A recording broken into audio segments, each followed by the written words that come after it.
Welcome back to A Celtic State of Mind. I'm Paul John Dykes. Tonight I'm joined by Chris McElwain and we're here at half-time and it's Sporting Lisbon 0, Celtic 0. That's a different standard, different tempo, isn't it, Chris? Yeah, it was. I mean, it was a decent run out. I think decent workout for Casper. I'd have to say, probably more involved than you might have expected or hoped to be. But yeah, it was some good stuff on there. Right from very early on, some good interplay, playing out from the box. Going that transition from back to front, which I thought was pretty good. Nygren looks excellent, kind of excellent all over the pitch, I would have to say. Boy's got some really good movement. This is my first time seeing him proper, and I've been very, very impressed. Been impressed with KT as well, coming inside, showing taking a bit of responsibility, leadership.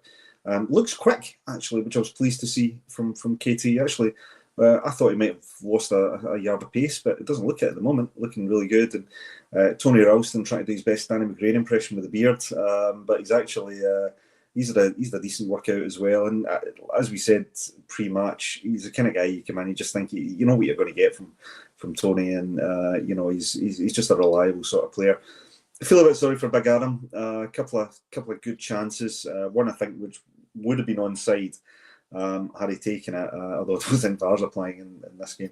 And the second one, I think he has to absolutely do better. But the positive element is he's getting into the positions, which is good, and we're finding him. So a few positives to take. I would like to see us do a wee bit better, but certainly I would say a much higher standard, as you've rightly pointed to, than the previous games. Yeah, it has been. I think obviously the opposition's a much higher standard, Chris, but so Celtic's performance been so far in that first 45. What do you think in the comments? I think for me that the most positive thing in that first half has been the performance of Nygren. The commentary team did suggest that there weren't going to be wholesale changes at halftime, and I hope that's the case because I want to see him a lot more. He's an entertaining player. He's tried a couple of wee dinks. He's brilliant with that through ball. There was a couple of moments I thought to myself that he was a player that was rapid. The back goes up and he's just really, really quick. My favourite, obviously, is Engels. Would have played Nygren over Engels. There's a question for the comments section, because I think the big issue with regards to Engels is I'm struggling to find a particular game where he's grabbed the game by the scruff of the neck, he's made things happen. He's just very, very tidy, just kind of like waltzes through games. Whereas Nygren in that first half, yes, it's a friendly, I get all that, but we're commenting on what we've seen. He looks a player at £1.7 million. Paul O'Neill, good run out. Left flank is an issue. Big Ida has to score. Yes, he does. Last season, throughout the season, we were constantly talking about Adam Ida. We're constantly going back to the fact, he didn't have that pre-season. Well, he is having that pre-season right now. That chance where the ball is on his toe, he needs to burst the net. Now, I don't know if he's thinking to himself, well, I'll leave it for Maida. Where's the instinct just to absolutely, get on the end of that? Got to be selfish. Yeah. Got to be selfish, It's a tunnel vision, selfish. Just you're the point man. You're the guy that's leading the line. If you get a sight of goal, you take it. You take it. And by the way, there's been other elements of his game, dropping deep, trying to pick the ball up, trying to get the attack started. I get all that, the good stuff. But that's your bread and butter. You're in the 6-yard box. The ball is put on your toe. You've got to put it in the net. Jungle Lion, always a pleasure to see you. And you're on the YouTube, doing okay for a pre-season friendly, says Jungle Lion. But Ida has to be more clinical. Nygren looks hungry. It does. Nygren looks like a decent, but I'm not, obviously, when it comes to pre-season and all that, Chris, you're loath to get too excited. But from what I've seen in the first two halves of football from Nygren, the boy is a player. It's 1.7. We know how we managed to get it at such a cheap. We get the player at such a cheap deal because he was in that period of his contract. He's 23, Swedish international, played 200 games of football, and it shows, doesn't it? What I like about him is he's given us something we've been crying out for a couple of seasons. He's direct. I like the directness. I watched him very, very early on when he played that ball eventually through for Maeda, who then crossed to Ida. I was watching him as he was carrying the ball forward, and his head was going side to side really rapid. He was assessing the situation really, really quickly. And I thought, wow, he's going to make it. And he made the perfect decision as well, which I thought was great. But I love the fact that you could see his head was up He wasn't looking at the ball. He was looking up. He was looking, what's going on around me? What's my options here? And he was quick. You're right. I agree with you. He's one of these kind of straight backed players. Yeah, quite lanky, but he's got pace. You can tell he can transition, and he's got quick feet. There was a point where he got down the right hand touchline. Thought he'd fouled a player, just barely touched the player. I mean, Portuguese are living up to their reputation for hitting the deck. I remember another Portuguese team done that to us a few years back. But player goes down, but Nygren, he doesn't hang about, doesn't play the whistle. He does play the whistle rather. Just gets the ball and immediately he's off. He's off like an antelope and driving into the box. So yeah, I mean, look, I accept it's a pre-season friendly, accept that, we want to see him, doing this week in, week out, but I like what I see. He's bringing something that I don't think we've demonstrated even going back into last season. And it's that ability to just pick up the ball, and his intention is to make something happen. So I really like that. Yeah, absolutely. I think that was the one where he's played the ball, he's cut it back to Jamesy Forrest, and they've defended it. But the good thing for me, Chris, is that I'm looking at him, and I know he was listed as a right winger. He's played right and left wing, and I'm looking at him as a central player and thinking, wait a minute, I like what I see here. Can we not just keep him there? Because we lacked the creativity, keeping into the last part of the season. In the Scottish Cup final, you were crying out for creativity, and obviously with Rio being injured and Jota being injured, still obviously injured, and you're thinking to yourself, what we really need to do now is strengthen on the wings. Because I'm going to go back to just a thought that occurred to me during that first half, where you take all the emotional element out of it, who you like, who you're not sure of, who you're on the fence with. And I was looking at, after that miss from Ida, and I'm thinking to myself, the best striker at the football club's Dyson. And we watched it last season, mate. Anybody looking at Celtic last season, anybody looking at the data on a spreadsheet or on paper would look at Maida and saying, why is he not playing centre forward? He is by far our best centre forward. Now, circumstances mean that he's playing on the left wing. We don't have a great amount of talent backing up the wingers at the moment because of the circumstances we've described. We've sold one of our most productive wingers, and obviously the other one is injured. Maida's out there, but he's wasted on the wing. He's not having a bad game. There's a really good chance at the back post where he's drawn a save from the goalie. And there's been a few other moments from Maida, and I like the way he's linking up with KT and all that. But let's be honest, mate, when he plays through the middle for that period of the season in the last campaign there, it was dynamite. Yes. And it's just like, I know the reason why he's playing on the left, but the sooner we can get him in the middle, the better. Let's be honest. Yeah, I think he's best. He's a striker. At his worst, he's an inside forward. He's not a winger for me. And I think if you look back at his contributions, even when it came from a wider position last season, it wasn't doing the traditional winger stuff. He's not a guy who's going to hit the byline and cross it in. He's not got a good cross. He just doesn't. He never has. But what he's really good at is that high energy, driving into the box, cutting inside, making something happen. And the best position for him to do that is either as the sole striker or as a combined 1-2 striker if we were ever to change the system. But he is a striker, in my opinion. The debate was put to rest last season with these numbers he was putting up. He's a striker. He is. A lot of people were saying about KT, I'm going to wince every time he goes in for a tackle and all that. Another player I was a wee bit concerned about, and I was wanting to see, obviously, how he reacted to what happened last season, was Kasper Schmeichel.